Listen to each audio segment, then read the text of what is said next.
Hey, what's going on? What's going on? What's going on, everybody? Welcome back to another exciting, head-scratching episode of Insane Disappearances. Poof.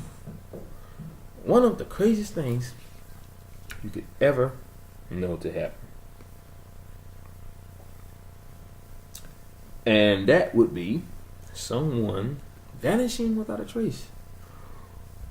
Whether you're in a national park, national forest, or somewhere on the street in Ohio, or any of these other places where these young college people have disappeared, or just young men, period.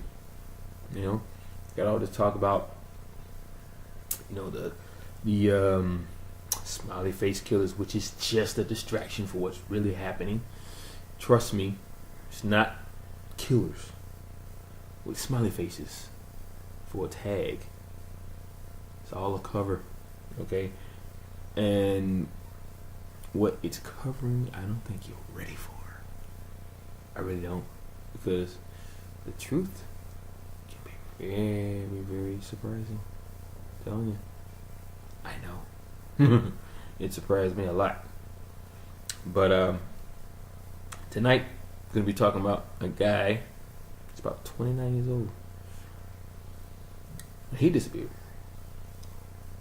But first, I, my friends, want to start you off with a bang.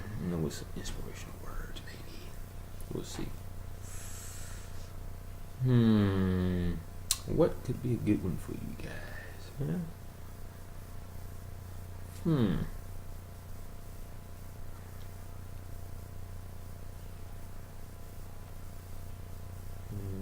That's a little too deep.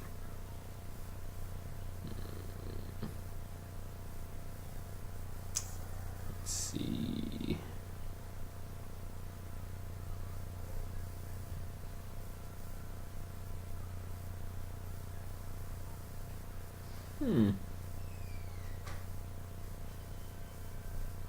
Ah.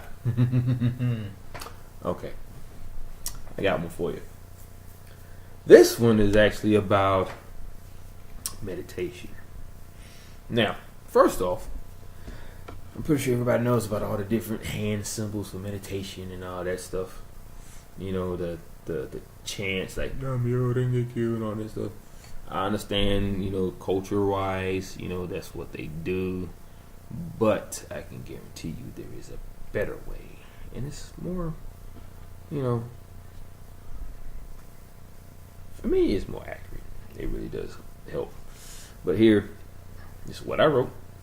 It says, those who believe that when they meditate, they have to use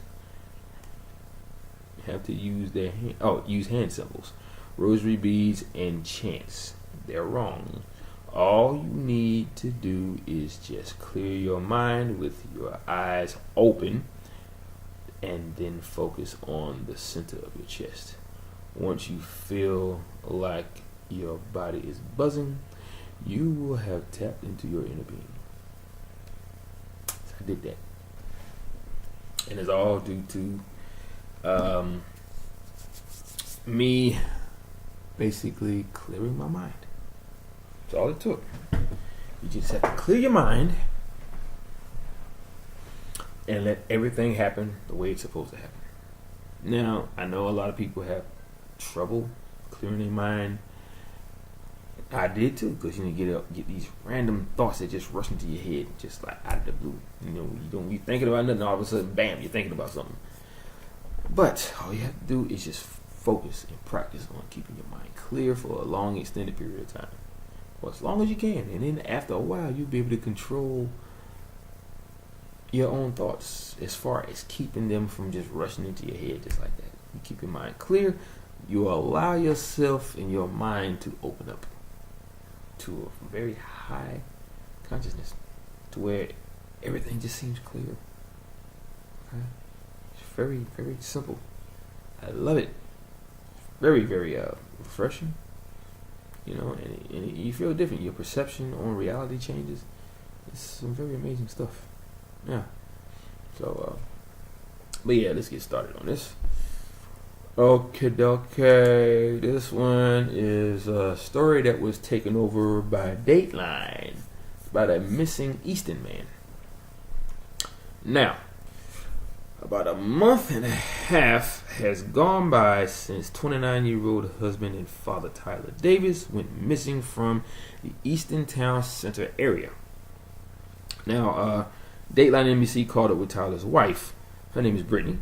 Now, they wanted to account the day her birthday turned into her worst nightmare. Now, for Brittany's birthday on February 24th, Tyler planned a getaway to Easton Town Center where they had a hotel and couples massage booked. All right, I like that. Cool. Now, this was going to be one of 3 yearly occasions: Brittany's birthday, Tyler's birthday, and their anniversary. The two dedicate to spending time alone. And see, they have a little son. I believe he's like 20 months old, I believe it said. I believe I saw that on my phone. I'm not sure. Because they didn't mention it here. They just said that they have a son. Okay, but anyway, on February 23rd, Tyler and Brittany left their Wilmington, Ohio home to drop their son off at Tyler's parents' home. Now, this is, of course, all before heading to the Hilton Hotel. Now, this is what Brittany told Dateline, but she also told them that they checked in around 5 p.m. Okay, checked in at 5 p.m. Excuse me. Now, a close friend of the couple, who was not identified by name in the article. Now, this guy, he came by the Hilton, to hang out with him. Now, by around 8:30 p.m., the three ventured out, the hotel, for dinner. Now, following the meal, Brittany, Tyler, and their friend walked around Easton to get a lay of the land, kind of informing themselves about the little shopping excursion they're going to have the next day. This is something that Tyler also had planned. Excuse me, now they're going on a shopping excursion. That means they got some money on them. Probably like maybe $5,000 probably. It's crazy. $250 for the both of them.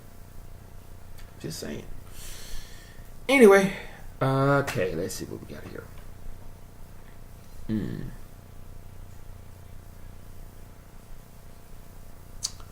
Okay, now following the meal excursion next day. Now, Brittany, she also told Dateline nothing out of the ordinary happened, that evening. Now, around 3 a.m., the group was tired, and they decided to call it quits, and they called an Uber to take them back to the hotel. Now, this is when everything, or at least the night itself, took a turn for the worse. When they all got out of the car, Tyler seemed a little confused and frustrated. He was, going to go for a walk. Brittany offered to, join her husband, but she had to charge her phone instead. So their friend actually told him that that he'll go with him just to, keep an eye on him, make sure he don't do nothing stupid or something was to happen to him when they went around to see it. Which is admirable. I would have done the same thing. Now, let's see. And also, so Brittany, she returned to the room. She charged her phone, and when she had a sufficient amount of charge, she went back outside. But there was no sign of Tyler or the friend. Now, this was around 3:30 a.m. Tyler called her and said that he will be right back. So he was still walking. Now, keep in mind, they are on the street in front of the Hilton Hotel. So, you in downtown Ohio. It ain't nothing but high rises. Just saying. All right. Now, a few minutes later, their friend, he returned to the hotel room alone, which is when it really started getting crazy. Now, he affirmed, Brittany that, Tyler, he'll be back soon. Brittany called him multiple times, but he never answered. The friend, had seen Tyler, he had seen Tyler on the walk, but Brittany was unsure why, he came back alone. And she definitely wasn't sure about when they separated. Obviously, he wasn't even sure because he would have said something about it. So that's my thing. Why didn't he say something about them getting separated? And we don't know exactly when they got separated. Did they talk about it? I don't know. That's not in the article. So hopefully, when he gets some leads, that part will come up. Okay.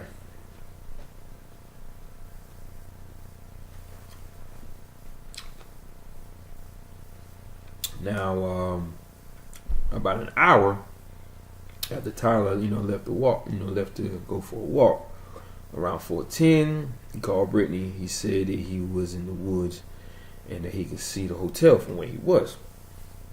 Now, Brittany said that he sounded still confused, and since he wasn't an outdoorsy person, the woods to him is basically like two tall trees standing next to each other. So he has no outdoor skills. So not a very good thing to be in the woods. You ain't got no knowledge on how to survive out there. But even the survivors don't really help. Being one doesn't help. When you go out there and something happens, weird stuff. But anyway, seconds later, Tyler called again, and when Brittany picked up, the line only lasted about 4 seconds, and the phone hung up. She had been trying to call back, about maybe a couple times, but the phone was off. Now, with that being said, it's been off ever since. Now, after 4:30 a.m., their friend, who lives about 10 minutes away from the hotel, said that he was going to go home. Concerned Brittany she began calling friends and asking their advice on what she should do. Everyone assured her that nothing, that you don't have anything to worry about, and that Tyler, he'll walk through that door at any moment. That moment came and went. Next thing you know, the sun was coming up. Tyler still was nowhere to be found. Now, Brittany got even more worried and called an old friend who lives in Columbus. He came by the hotel around 8 a.m. They got in the car and they drove around Easton looking for Tyler. Now, Brittany, she thought that maybe he had fallen asleep on a bench somewhere. So they'll check all the benches in the area. Still no sign of him. The search was fruitless. Now, she then called Tyler's parents and then finally the Columbus Police Department. She called them around like 10:30 a.m. Now, Brittany Tyler's father and authorities combed the area, but there was no trace of him ever found. Now, security footage is currently being reviewed, so that's a good thing. Now, Tyler Davis is actually described as being 5'10", tall, and weighs in around 170 pounds. Okay. Now, with brown hair, brown eyes, and a birthmark on his right arm. He was last seen wearing a blue and green flannel shirt with blue jeans and black and white Nike shoes. Now, if you have any questions, any information at all about this guy and Tyler's disappearance, you can call the Columbus Police Department at 614-645-4545. Okay? So, there you have it, folks. Crazy story about a guy who was just hanging out with friends and his wife, and all of a sudden they get separated so fast they didn't even realize they did, and next thing you know, poof, he's gone. Need to find out how they got separated, and maybe they could pick up some clues, but I doubt it, because when people disappear like that, they don't disappear without a trace. And with him, he disappeared without a trace, basically, you know. So it's gonna be crazy. Hope they find something soon on him, you know. So, but in the meantime, guys, I gotta end this video. You know, I love being on here, but gotta go. You know, I gotta end it. You know how I ended every video. Aloha, mahalo, and ahui ho. Peace out.